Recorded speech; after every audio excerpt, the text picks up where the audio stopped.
Bonjour à tous et bienvenue dans cette nouvelle vidéo. Alors aujourd'hui, je vais vous parler d'un sujet qui s'appelle le serial matching. Alors, le serial matching, c'est un sujet que j'ai vu sur un groupe sur Facebook auquel je suis abonné et qui m'a fait réagir parce que je trouve que ce concept est d'une débilité sans nom. Donc je vais mettre le texte en description, comme ça vous pourrez lire le texte original qui m'a fait réagir et donc qui m'a fait faire cette vidéo. Et je vais donc maintenant répondre à ça. Alors le serial matching, grosso merdo, c'est quoi? On va dire que c'est l'étape ultime de ce qu'on peut faire en collection, en tout cas pour les jeux vidéo ou pour les consoles rétro, etc. C'est-à-dire que la console qui est à l'intérieur d'une boîte et qui a un numéro de série correspond au numéro de série qui est sur la boîte.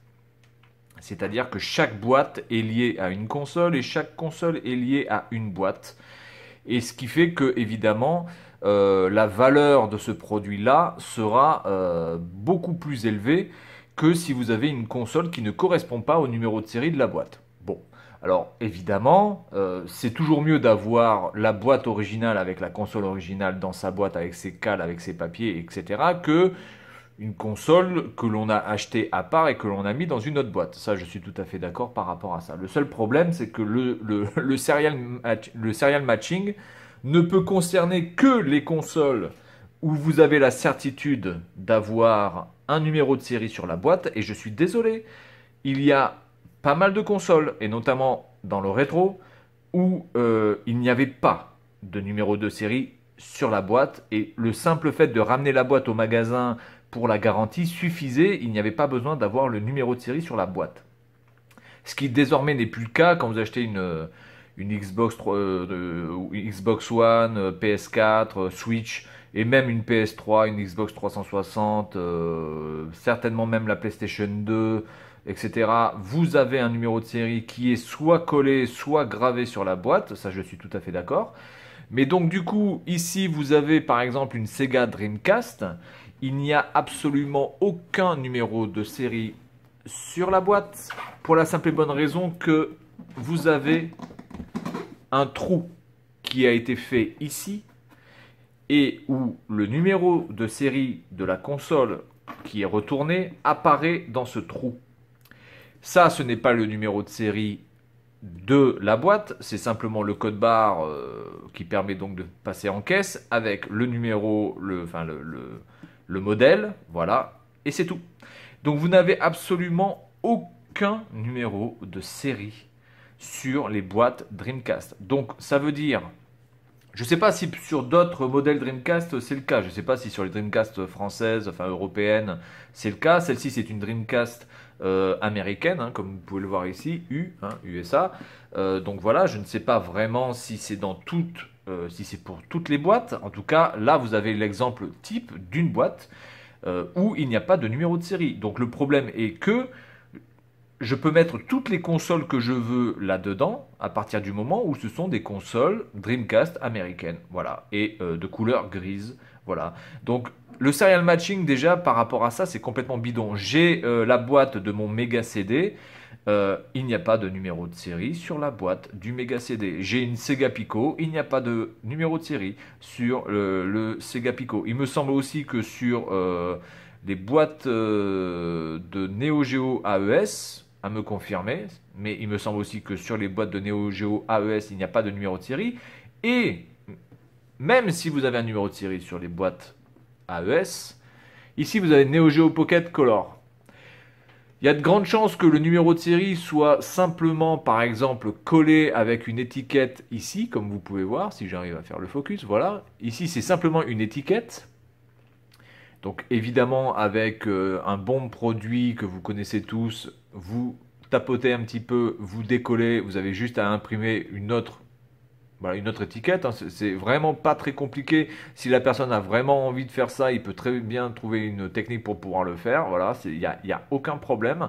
Donc il n'y a pas de numéro de série vraiment gravé sur la boîte, parce que les numéros de série gravés, c'est déjà plus emmerdant à pouvoir voilà, outrepasser, à pouvoir pirater. Mais donc le serial matching n'a absolument aucun intérêt. Je suis désolé, il y a énormément de consoles rétro où vous n'avez pas le numéro de série qui est inscrit sur la boîte. Et donc, évidemment, ceci enlève énormément de crédibilité à ce système. Parce que, évidemment, si vous avez une collection de consoles rétro, comment vous ne pouvez ne pas avoir de Dreamcast dans votre collection? Comment vous ne pouvez ne pas avoir de Mega Drive ou de Mega CD dans votre collection? Donc, du coup, vous allez vous baser uniquement sur les consoles rétro ou consoles, on va dire next-gen, pourquoi pas, qui ont un numéro de série inscrit sur la boîte, donc ça va limiter énormément votre collection. Alors certainement qu'elle aura de la valeur, ça je n'en doute pas, mais du coup vous êtes très très limité sur les machines à pouvoir collectionner. Ensuite, il y a un autre truc, c'est-à-dire que le serial matching doit être supérieur philosophiquement en matière de valeur par rapport à l'état mint. Alors l'état mint, c'est quoi? L'état mint, c'est un état, c'est mint, M-I-N-T, hein, évidemment. Ça veut dire c'est l'état nickel. La boîte est nickel, il y a toutes les cales, il y a toutes les notices, il y a tous les plastiques. La console est dans un état propre, absolument parfaite. Elle fonctionne parfaitement, tout est nickelement, voilà, tout est nickel partout. Donc ça, c'est l'état mint.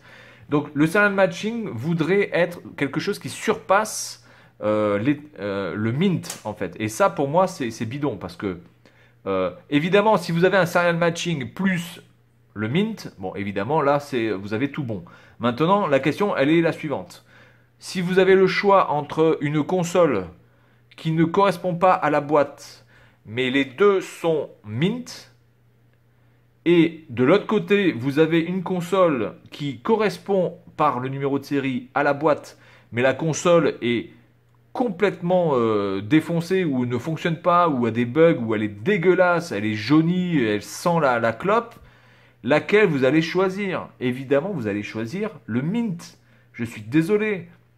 Ça n'intéresse personne d'avoir des consoles qui sont dégueulasses, qui puent la clope, qui sont jaunies au possible, qui bug, qui ont des boutons qui sont décollés, qui ont des marques ou qui ont des rayures. Ça n'intéresse personne d'avoir ça.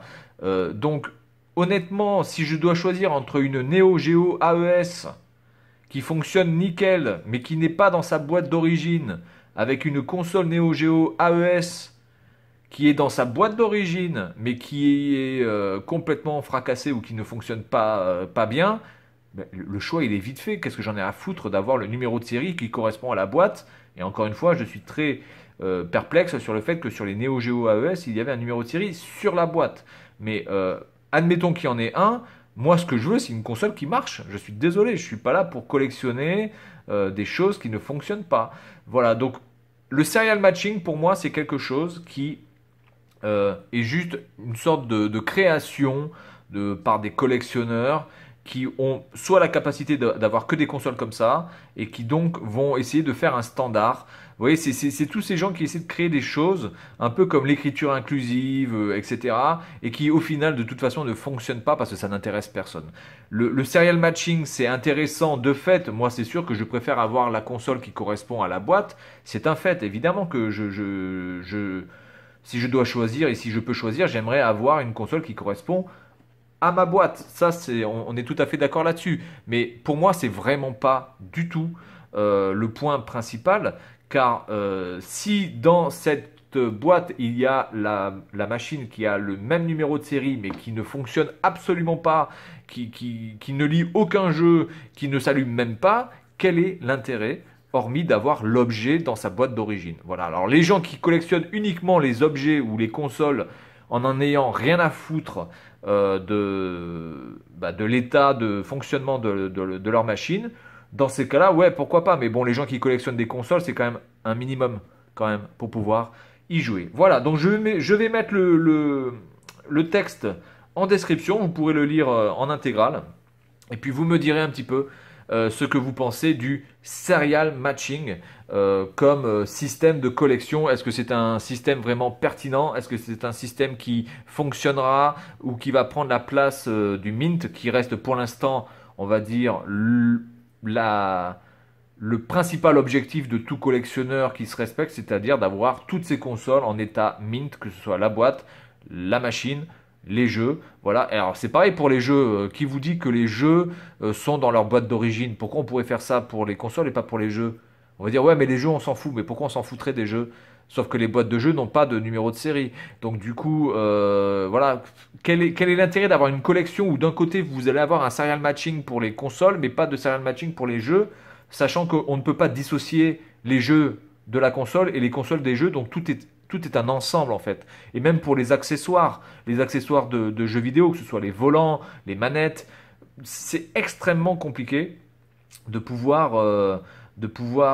tout vérifier au niveau du numéro de série, parce qu'encore une fois, moi, si j'ai une manette Mega Drive, j'ai la boîte de la manette Mega Drive, je suis désolé, il n'y a pas de numéro de série sur la manette Mega Drive. Voilà, il n'y a pas de numéro de série sur la manette Mega Drive, et il n'y a pas de numéro de série sur la boîte de la manette Mega Drive officielle.